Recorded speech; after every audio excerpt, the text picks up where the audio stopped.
The prison cell was a dark, suffocating place carved from black steel, suspended in the cold vacuum of space. This was no ordinary facility. It was a Voran containment zone, a high-security unit designed for those deemed too dangerous to live but too valuable to kill. They called it the Wolf Cell, a cage for predators who would sooner tear each other apart than bow to their captors. Captain Thane leaned against the cold wall, his broad shoulders tense beneath his tattered uniform. His once proud insignia of the Terran Resistance was now little more than a faded memory on his sleeve. He surveyed the room with sharp eyes, cataloging every movement, every sound. In the corner, Riker argued with another prisoner over a piece of rusted metal. The young engineer had a knack for finding scraps and fashioning them into crude tools or weapons.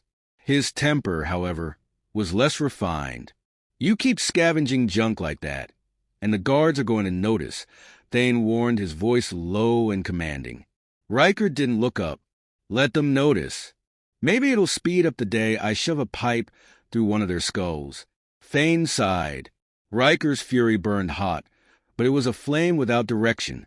In a place like this, fire without control was a death sentence. At the far end of the cell, a man sat alone, sharpening a blade that shouldn't have existed in a facility as secure as this one.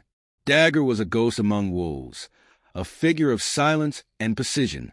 No one knew his real name, and no one asked. It was said he had once assassinated a Voran general in broad daylight and vanished before the alien's body hit the ground. The metallic hum of the cell door interrupted the uneasy quiet. Thane straightened, every muscle in his body coiled. The Voran never opened the cell unless they had a cruel game to play or a message to send. Two guards stepped inside, their towering insectoid frames blotting out the light from the corridor. Between them stood a human woman, her head bowed, her figure thin but steady. She wore a simple medic's uniform, the pale fabric stark against the grimy backdrop of the cell. "She's yours now," one of the guards hissed, its mandibles clicking with sadistic glee. "Try not to break her too quickly." The door slammed shut, leaving the woman alone with the prisoners. For a moment, no one moved. The silence was suffocating. Then Riker broke it with a derisive snort. "What's this?" "A gift from our overlords." Thane stepped forward, his eyes narrowing as he studied the woman. She met his gaze, her expression calm but unreadable. There was something in her stance, an unspoken confidence that didn't match her frail appearance. "Who are you?" he demanded. She hesitated, then spoke with a voice that was steady but soft. "I'm a medic. I was captured during a raid. They said I'd be safer here." Riker barked a laugh. "Safer? In a cage full of killers? Either you're stupid, or they are." Thane raised a hand, silencing him. "What's your name?" "Call me Alara," she replied. The name felt false, but Thane let it slide. "If you're here, you've got a reason. The Voran don't throw people into this cell for no reason." Dagger stood, his movements silent and deliberate. He didn't speak, but his presence was enough to draw the woman's attention. She glanced at him, then quickly looked away, a flicker of unease crossing her face. Thane caught the reaction and filed it away. "Listen carefully," he said. "This isn't a place for secrets. If you're lying to me, I'll find out, and I won't be gentle about it." Alara nodded but said nothing more. Thane didn't press her yet. Instead, he turned back to the others. "Keep an eye on her," he ordered. "If she's trouble, we deal with it fast." The hours that followed were tense. Alara stayed in the corner, quietly tending to the wounds of a prisoner who had been beaten by the guards earlier. Thane watched her work, noting the precision of her movements. She wasn't just a medic. She was something more. "Do you believe her story?" Riker asked, leaning close to Thane as they stood near the cell's dim lighting strip. "Not for a second," Thane replied. "Then why let her stay?" "Because she might be useful," Thane said. "And because I want to know why the Voran put her here. They don't make mistakes like this." As the artificial night cycle began, the cell descended into uneasy quiet. Dagger disappeared into the shadows, his presence more a whisper than a certainty. Riker tinkered with his latest project, muttering curses under his breath. Thane sat against the wall, his mind racing. The Vorin were planning something. He could feel it. And this woman, Ilara, was the key. Whether she was friend or foe, he didn't know. But he intended to find out. When he finally drifted into a light sleep, he dreamed of freedom, of battles fought and lost, and of a voice whispering his name. When he woke, there was a piece of paper in his hand. It was folded, the edges crisp as if freshly torn. Unfolding it, Thane scanned the hastily scrawled words. They don't know who I am either. Thane's grip tightened on the paper as his eyes flicked to where Ilara sat, her back to him, the faintest trace of a smirk playing on her lips. The cell's stale air hung heavy as the prisoners moved through their monotonous routines, but the tension was sharper now, an undercurrent that rippled through the group like a barely contained storm. Thane hadn't spoken of the note, not yet. He kept it tucked inside his jacket, his mind racing with possibilities. Ilara had been here only a day, but her presence was already a disruption. She was too calm, too deliberate. In a place where survival depended on ruthlessness or resignation, she carried neither. Across the cell, Riker's voice cut through the stillness. This doesn't make sense, Thane. A medic? Here. The Vorin don't just toss people in with us without a reason. He held a crude wrench in one hand, the other gesturing wildly as he paced. Thane met his gaze unflinching. You think I don't know that? I'm watching her. Watching her isn't enough, Riker snapped. She could be a plant, some kind of experiment. Or she could be an ally, Thane countered. We don't move until we're sure. Riker muttered something under his breath and turned away, his frustration evident. Thane let him go.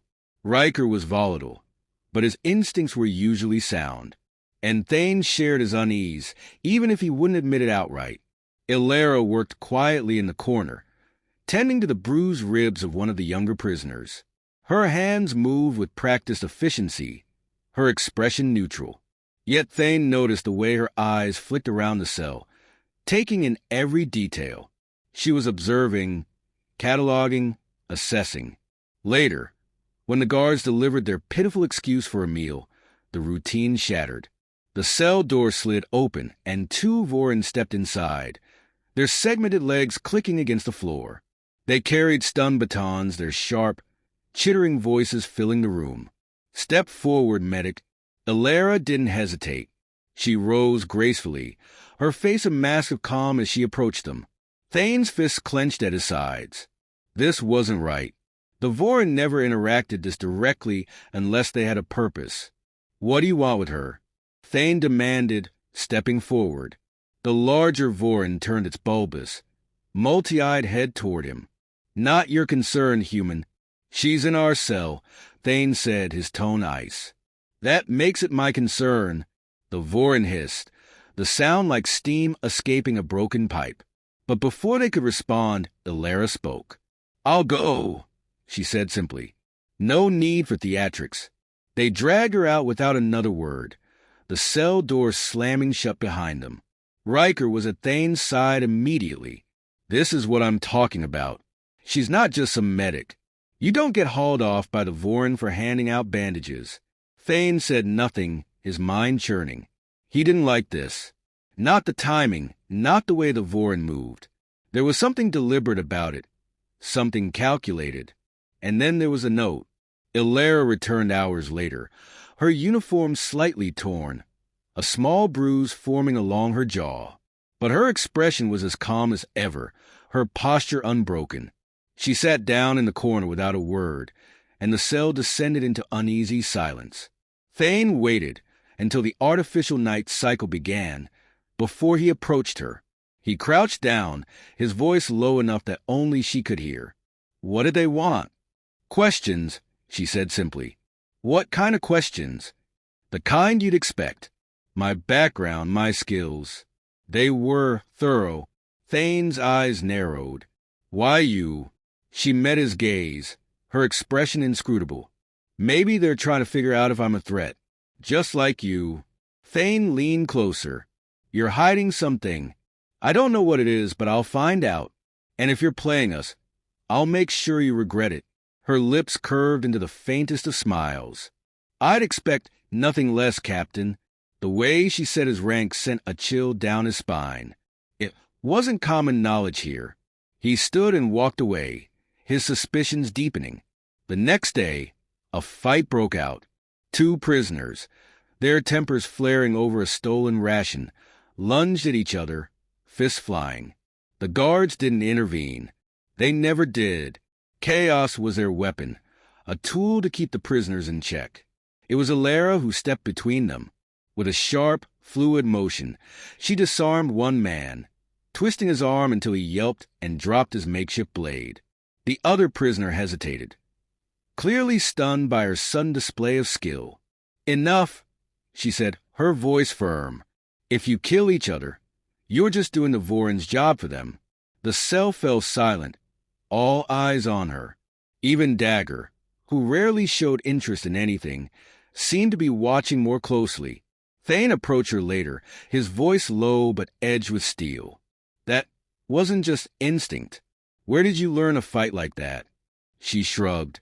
"You learn things when you're trying to survive." "Stop deflecting," he snapped. "Who are you, really?" Alara's gaze hardened. "You're not ready for that answer, Captain." Before Thane could respond, Dagger appeared at his side, silent as a shadow. He held out his hand, a small device resting in his palm. It was no larger than a coin, sleek and black with faint, glowing etchings along its surface. Thane took it, his stomach sinking. "Where did you find this?" "In her bag," Dagger said quietly. Alara didn't flinch, didn't try to deny it. She simply watched as Thane examined the device. "What is it?" Riker asked, joining them. "Tracking device," Thane muttered. "But not Voron. This is human tech." Riker's eyes widened. "She's working for someone else?" "Looks that way," Thane said, his voice grim. Alara stood, her expression calm, but unyielding. "I'm not your enemy, Thane. You'll figure that out soon enough. And if I don't," he asked. She stepped closer, her voice dropping to a whisper. "Then you're already dead." Thane watched her walk away, the weight of her words settling over him like a shroud. Whatever game she was playing, it was bigger than all of them, and he had a sinking feeling they were running out of time to uncover the rules. The hum of the ventilation system filled the cell as the prisoners settled into a restless silence, their movements sharp with tension. Thane sat in his usual spot, his back against the wall, watching Alara. She hadn't said much since the discovery of the tracking device. She hadn't needed to. The weight of her presence had shifted, and the others were beginning to see what Thane already suspected. This woman was no ordinary captive. Riker approached, his face set in a scowl. "We need to do something, Thane. She's putting all of us at risk. If the Voron find that device—" "They won't," Thane interrupted.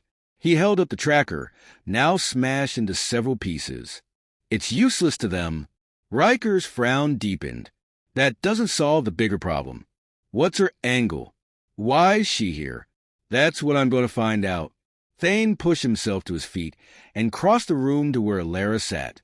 She was cleaning a set of makeshift tools, her hands steady despite the growing unease in the cell.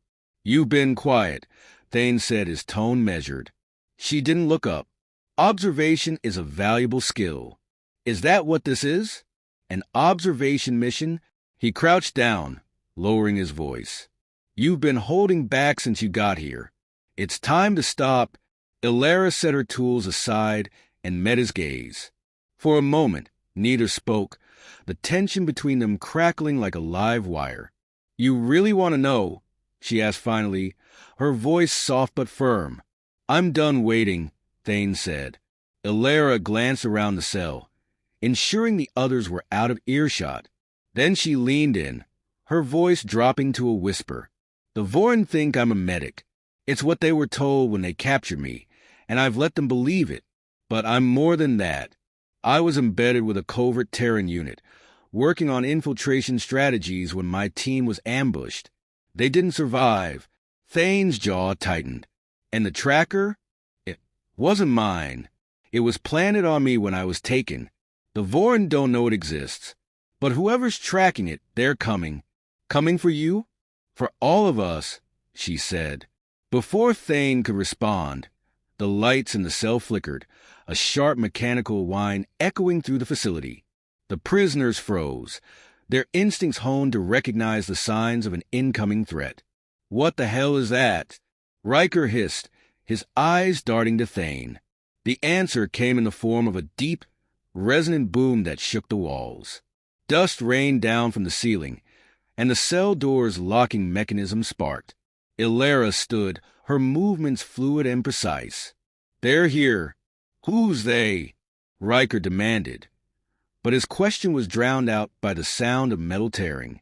The cell door exploded inward, the force throwing several prisoners to the ground.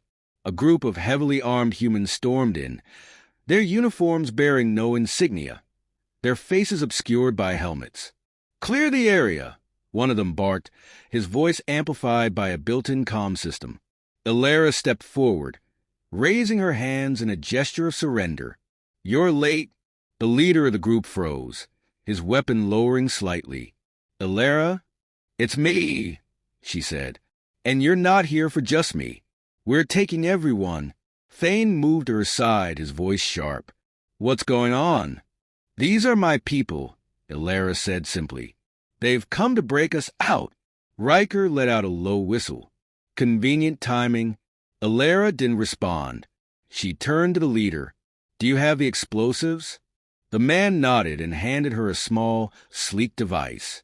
"This will take out the generator and the shield matrix." Thane's mind raced. "You planned this?" "From the moment you got here." "I didn't plan to be captured," Illyra said, "but I knew it was a possibility.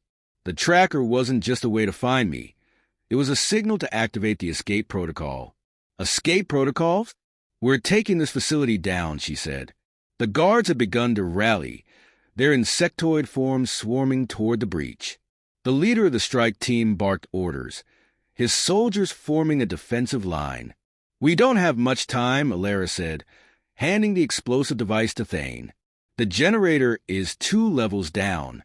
You'll need to plant this and get back here before detonation." Thane stared at her. "Why me?" "Because I trust you," she said. It wasn't an answer, but it was enough. Thane nodded and turned to Riker. "You're with me?" The two men slipped through the chaos, the sounds of gunfire and alien screams echoing through the corridors. The facility was a labyrinth of dark halls and flickering lights, but Illyra's instructions were precise. As they approached the generator room, they encountered a group of Vorin guards. Riker improvised, using his scavenge tools to set off a small explosion that sent the aliens scattering. "Remind me to never doubt your tinkering again," Thane muttered as they pushed forward. The generator room was massive, its center dominated by a pulsating energy core. Thane worked quickly, attaching the explosive to the base. 30 seconds, he said, setting the timer.